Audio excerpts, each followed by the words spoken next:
Hello, and welcome back to Anything Relevant. I'm just going to do a non-spoiler at the beginning of this video review of Terminator Dark Fate, and then I'm going to roll into, after I'm done, talking to about some spoilers, but also some chewed up ideas that I had with my roommate about the whole franchise. But all right, so here it goes for the spoiler free.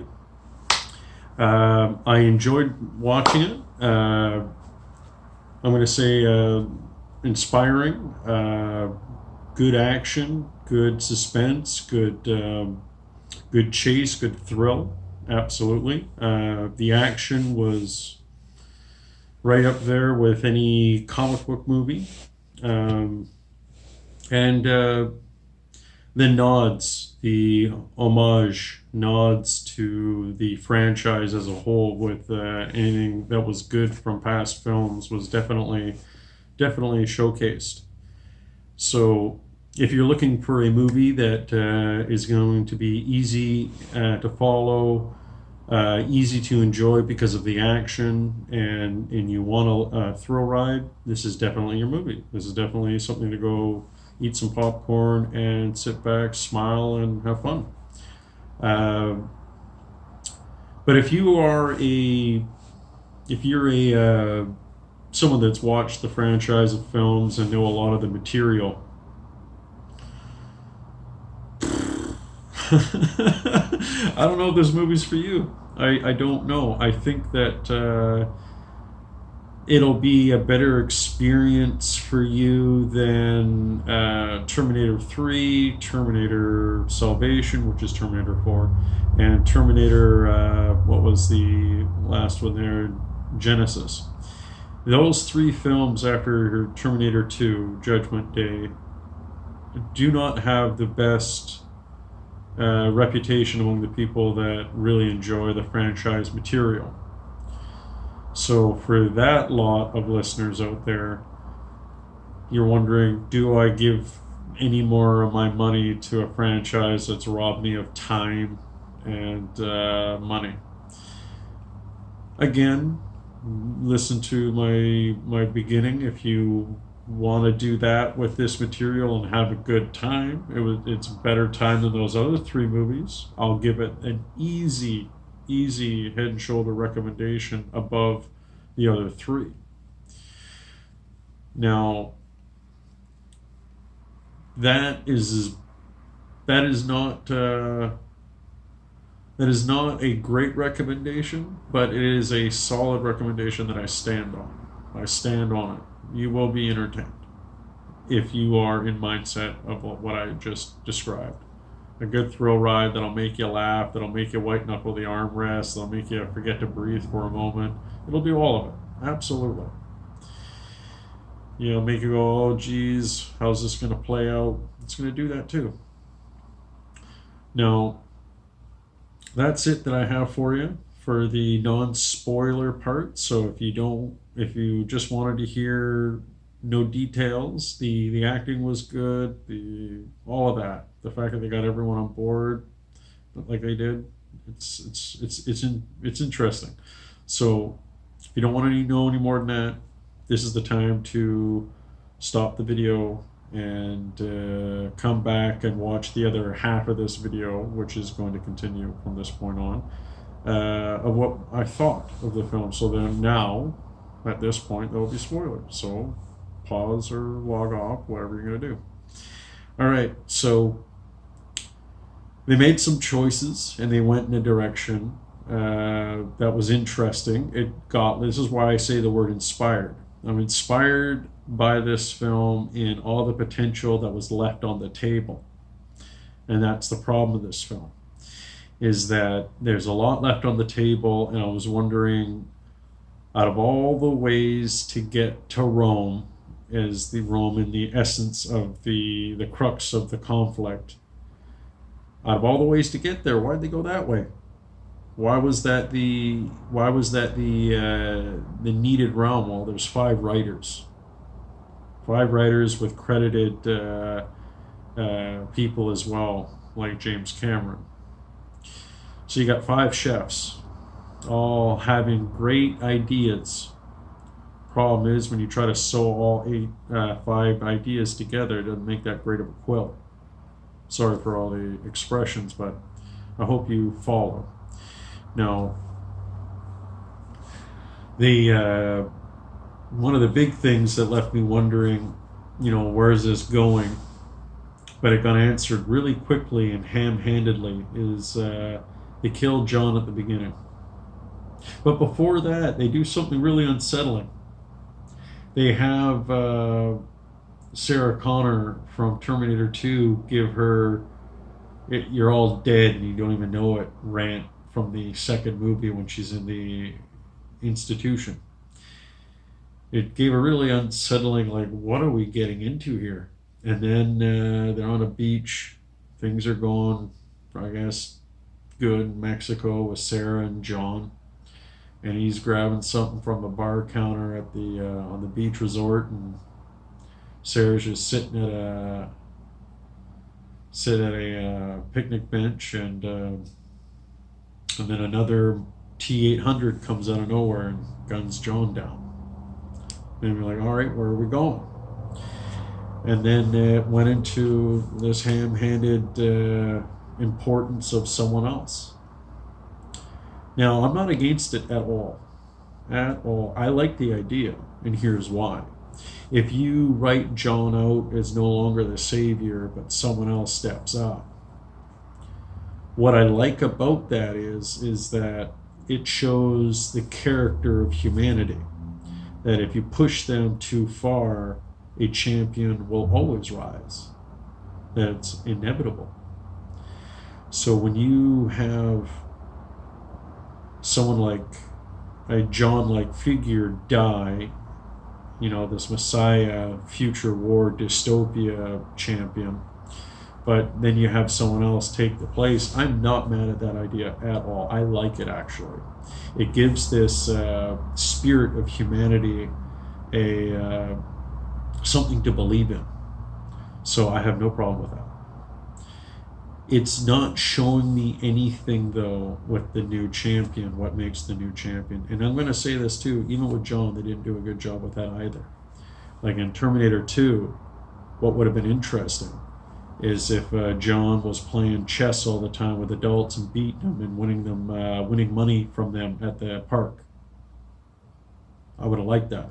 Showed John's got a high aptitude of thinking many moves ahead, beating adults as a 14-year-old. That would have been interesting, but no. And if we had that John that also knew how to clean guns and hack into the banks and get money, be a very complicated John. Now, I wanted something similar with Dani. Dani is the new John Connor. She is believed to be, or not believed to be, sorry, is legitimately a figurehead of the resistance. So they're going to send a machine back to kill her. Now, with one scene, you could have given me everything I needed to know on why she will become something more. And they didn't show me it. All they showed me is that she kind of keeps the family together, working, and on the straight and narrow. I would have liked it more if her family was bigger. She had grandma and grandpa living with her, her dad injured and unable to work, and her mom had passed, and she's got a handful of brothers and sisters, and she's the oldest. If that was Dani's household, and she was keeping it all together, she was cooking the meals, she was putting everyone into school, she was going to work, she was taking care of her dad and her grandparents. And if, let's take my idea from earlier, where she's playing chess with her grandfather or grandmother and her dad and winning. And she was keeping everything else going. All the siblings are staying out of trouble and going to work and going to school, coming home and staying out of trouble. She's able to manage all that in a hard city in Mexico. That would have given me everything I need to know that she's going to be important one day. And you think, well, that's kind of sexist. No, it's not. I'm talking about being able to take care of so many spinning plates. They chose a woman. I'm just going with what they chose. And if they showed me that, and she was really good at, well, here's even better. Same scenario. Her job isn't working at a plant. She's part of like a security detail for armored trucks that pick up money from ATM machines. You give her that job, and she takes care of everything else at home. So she's used to wearing flak jackets. She's used to packing pistol. You give me that Danny that gets ripped out of her life by future Terminators sent to the present with one mission, and then she gets intercepted by a bunch of crazy people that know about this shit and know about this stuff and apologize for that, and are trying to keep her alive. That would have been interesting, but that's not what we got.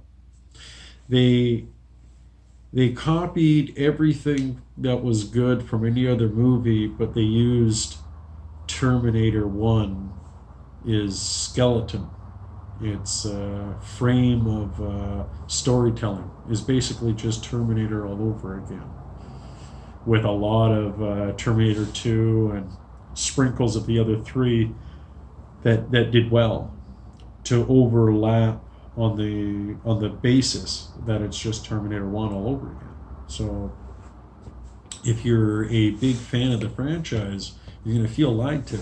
It's going to be very similar to going to watch Force Awakens. You're like, well, this is just New Hope all over again. Why the hell did I watch this?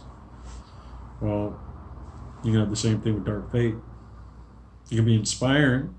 If you're the type of person to write fan fiction, go watch it. Then go home and write it the way you'd want it. But that's not a really great recommendation for the diehard people that know the material.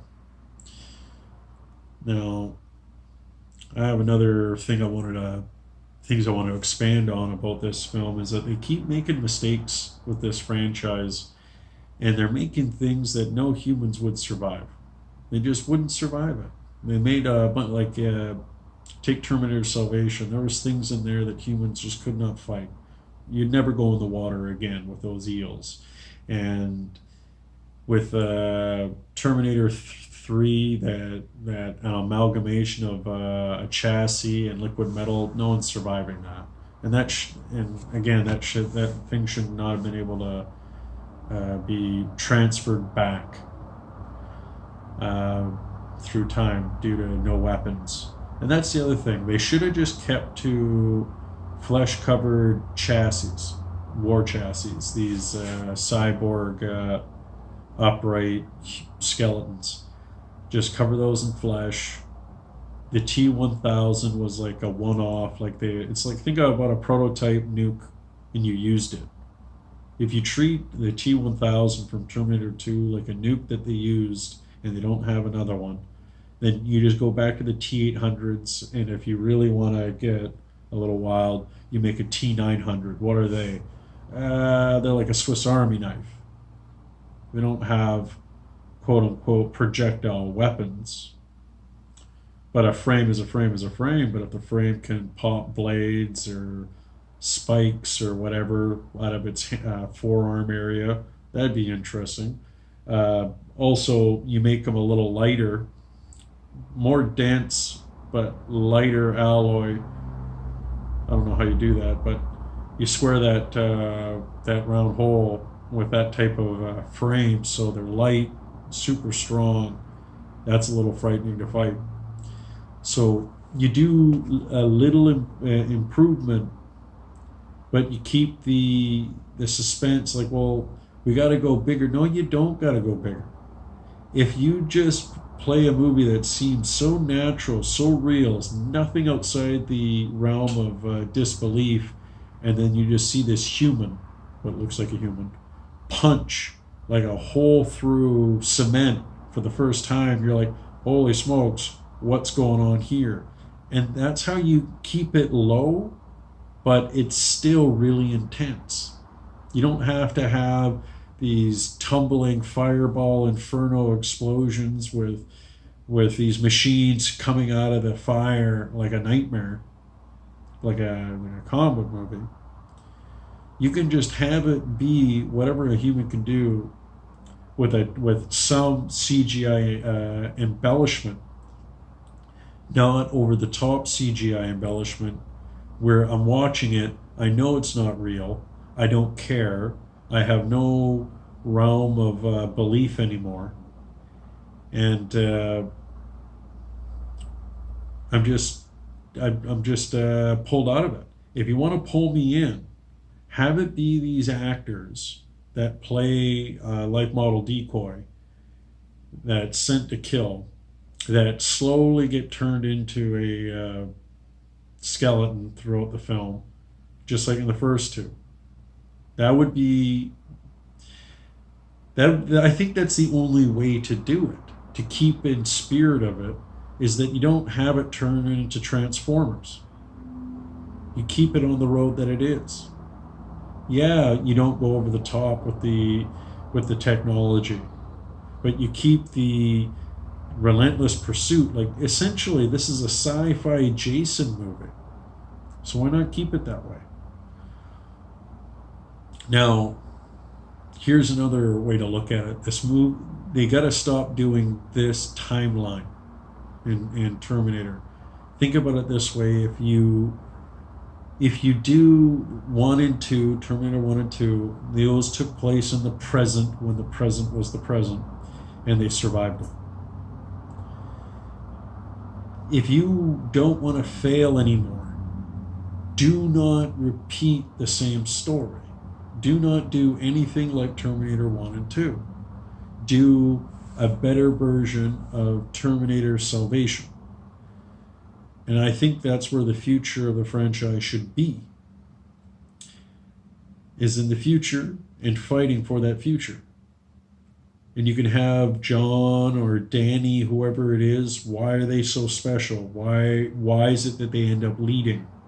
Why are they so important to the resistance? Well, the one thing that there should be, they're both, either one of them should be good at both of these things. Is that one, they know how to think like a machine, and they can think many moves ahead. That's one. That's why they're so important. 2, they should be really good at getting people to talk to people, be really good mediators. Not intimidators, not debate winners, not these type of champions, but just be really good at cutting through the baloney emotionally, mentally, and just getting a conversation, a real conversation to happen. And if there are these diplomats that can think like a machine, be very good to have that in your brain trust in your military operations to fight your way out of a burning down house, if you will. So that'd be another recommendation coming from me after watching this film, and why these films now, in my opinion, they've been failing since Terminator 3. Terminator 3 had some amazing storyline ideas that I'd like poached, and they're not poaching the ones that I want. Salvation, that was part 4. Again, there's some storylines that should be poached, as well as Genesis. There should be ideas that are poached, but they're poaching the wrong ones and putting it in the wrong order. And the last thing I'll say in this video is I'm going to start doing these reviews a little longer, because I want to do just the non-spoiler at the beginning and then the spoiler at the end. So this will be the last thing I say about this, is that retire Arnold Schwarzenegger's body. If you want Arnold back, just have him be a T800 chassis that has no more organic skin on him. And it's his voice. Then you get someone in a mocap suit, plays Arnie. What do you do with this? He puts a hood on, he puts gloves on, puts on a jacket, pants, and boots, covers his face as much as he can, puts on a bandana. You know, if you want, you can have a really bad just face.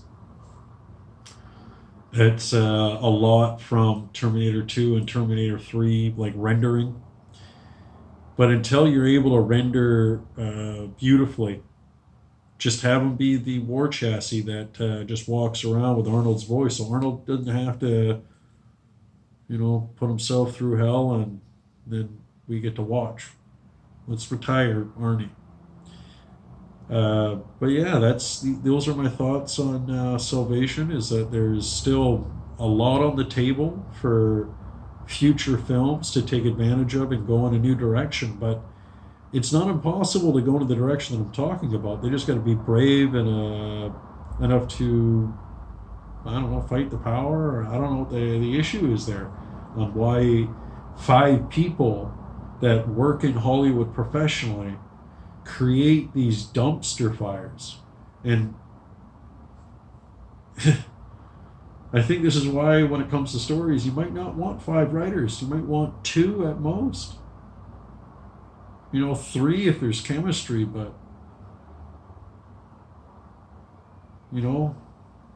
just dumpster fire after dumpster fire. In the essence of breaking its own rules. A lot of the rules are broken along the series, and it's just a mess. They don't know what the audience wants, and they don't know where to go with it. And this is why you got to know what the soul of a story is. And the soul of this story is Skynet, in defense, wants to wipe out humanity. Humanity wants to not be wiped out. It's kind of simple, but there's more to it, though, in nuances. Is that if the machine can learn to love man, the man should learn how to love man as well, and vice versa. Trust and love the machine. The end goal of this series should always be in peace, with a treaty signed between artificial life and life, and live in a world together. That should be the end game. But without vision and understanding of the soul of what you play with, you just get a mess. And that's what this is. It's a better mess than the last 3, but it's still a mess. So thank you for dropping by. I know it's a little long. Maybe not all of them will be over 20 minutes, but this one I just had a lot to say about. So thank you for dropping by, and have a great day.